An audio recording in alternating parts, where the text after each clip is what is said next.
In this video, we're going to go over protective devices coordination study, or what ETAP calls it, STAR study, which plays a very important role in designing any power distribution system. Imagine a power distribution system consisted of so many different branches that all loads are connected to their upstream buses, and those buses again are connected to their upstream layers until they get to their source of power. Have this example in mind that you have 10 different loads connected to 10 different MCCs or switch racks that they are connected to their upstream, and they are being protected with using a protective device. Selecting and setting these protective devices play a very tricky role in our study, because in the case of a fault, let's say there is a fault in a branch of a circuit, we do not want to shut down a circuit somewhere in the opposite side of our power distribution system, which is not meant to be dropped out the line by occurring a fault somewhere inside our power distribution. So in order to trip the devices, and in order to to clear the fault in a correct way, we need to run a protective device coordination study, which we're going to go over using ETAP. As an example, I opened one of the recent projects that I've been working on recently, because I found it good, because it's consisted of so many loads connected at different layers, and there's a hierarchy between a power grid to the loads, and you can see a bunch of loads connected to upstream, and upstream of it there are different layering. So let's double click on the composite network MCC6 to see what is connected downstream. You can see in the second layer we have LC, or load center 6, connected to upstream. Again, we can go and dig further in and go in deeper layers and double click on AMCC6A, which is a branch that is connected to the main bus, which was load center 6 again. And now you can see we are in the step that we have our loads, some of the loads with their protective devices, and upstream of each load and each bus there is another protective devices connected. To start doing our protective device coordination study, let's switch over STAR mode.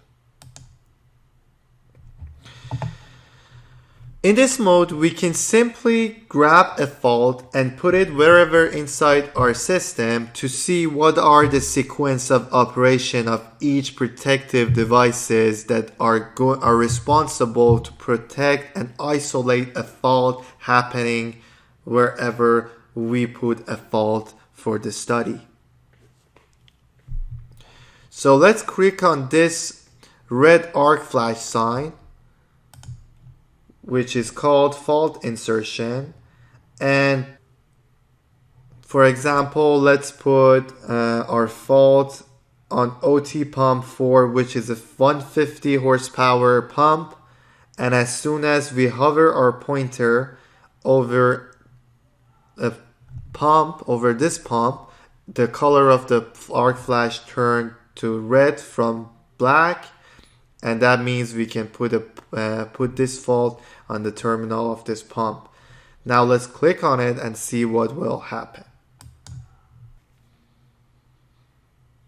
Now, as you can see, for the result, we are going to see the sequence of operation for each protective device that is supposed to protect and isolate the fault happening on the branch that we put the fault on. which in this case is OT pump 4. And you can see this is a correct sequence of operation because, again, as you can see, the first breaker would be the one upstream of the pump, the second would be the one that is the main MCC, and the third one is the one upstream of the MCC. And as you can see by the number next to the cross, we can see the order of the sequence of operation. Now let's cancel it and again go back.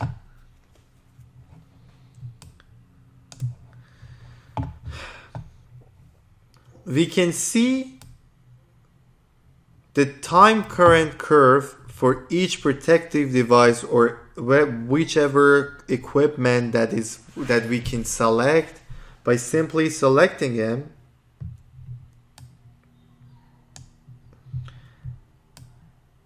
As an example, we're going to select CB233 and the AMCC6A main breaker, which we put default on this branch. And to get the time current curve or TCC curve, we can click on Create Star View. And we'll be directed to the curve corresponding to these breakers and the bus that we select. One thing again to make this curve look clean and easier to analyze, let's turn on the show grid. This will help us pinpoint every second of the time or millisecond of the time is corresponding to what kind of a amperage or current. And as you can see, the equipment that we selected were the breakers. So as you can see, it is hiding underneath this curve and it's kind of not legible. So we can just drag him and bring him on the corner of the empty space on the right that we have, and we can zoom in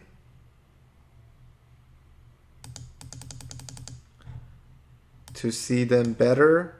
And again, we can, just like the one line mode, we can make them look smaller and whatever we want we can do with it.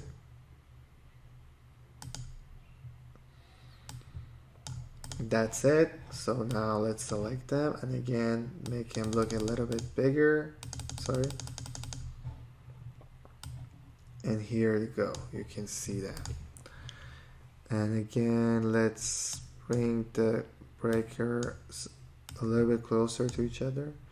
Okay, so now we have this two breakers and the bus that we selected, and on the left side we can see their characteristic in terms of the time versus current. And these two arrows here which show us the fault that we put.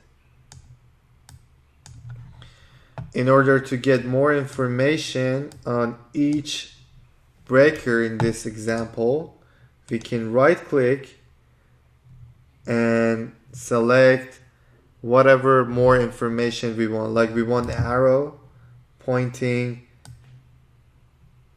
to the source of fault for each breaker. Now we have it, and we also want more information about each breaker, like settings. We can right click on it and turn on the settings. We can also put the border around it so that the back side of this would be wiped out and you can see the setting more clearly. For the other breaker, we can do the same thing, right click on its name, put the border, again right click, put their setting on. Okay, and for the source of the fault, we can do the same thing to see what kind of a fault we applied and we have on that branch.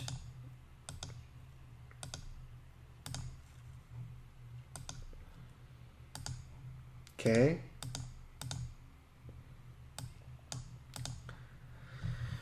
Now, as you can see, for example, we have, let me zoom in a little bit. We have a fault of 15.89 kiloamp on our AMCC6A bus. We also put a fault of 35.56 kiloamp on the branch that was connected to the pump, 150 horsepower pump. So as you can see, if you see this fault and these curves corresponding to each breaker, by selecting them you can make their color red to know which one is which. So you will see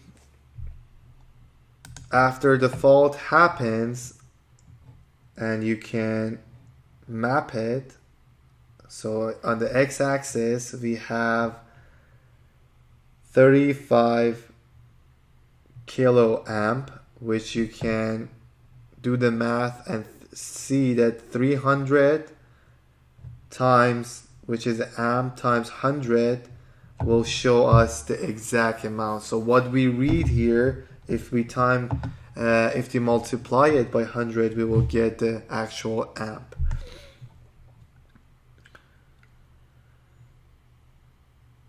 So once the fault happens here, the circuit breaker number 233 would react. The circuit breaker 233 would operate. If the fault passes through this, it will reach the upstream breaker, which is the main AMCC main breaker, and that would trip. And again, if none of them trip, the one which is upstream of both of them would trip and isolate the fault. Now let's again go back to our one-line diagram and try the same thing on a different branch of the one line. So this time I'm gonna put a fault on another branch, which would be the one that the pump OT pump 5 is connected to it, the 150 horsepower pump. So I'm gonna put a fault on this branch. So now again, ETAP shows us the sequence of operation of protective devices would be first the breaker upstream of the pump, second the main breaker of the MCC, and the third breaker would be the breaker coming off the load center number 6.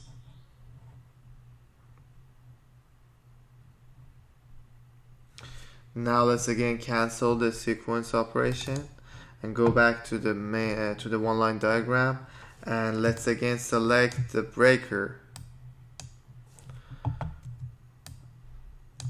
the main breaker, and the MCC breaker, and the pump breaker. And let's create a star view for these two protective devices. This is pretty much the same as the first example, but this time I just want to give some more information about how the time current curve works. And let's again make the TCC curve look cleaner and turn on the settings in order to have more information about what's happening in terms of this fault, in case of this fault, and turn on the setting for each element. Okay, as you can see, again, we have a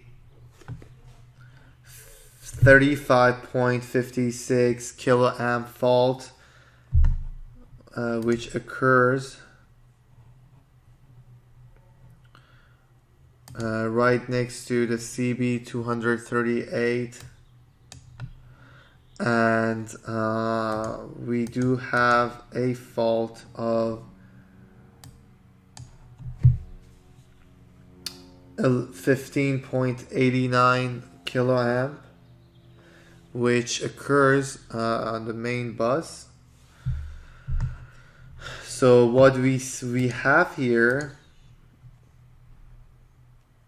is that, as you know, the time current curve for each protective device would give us the information about how the protective device and when it trips.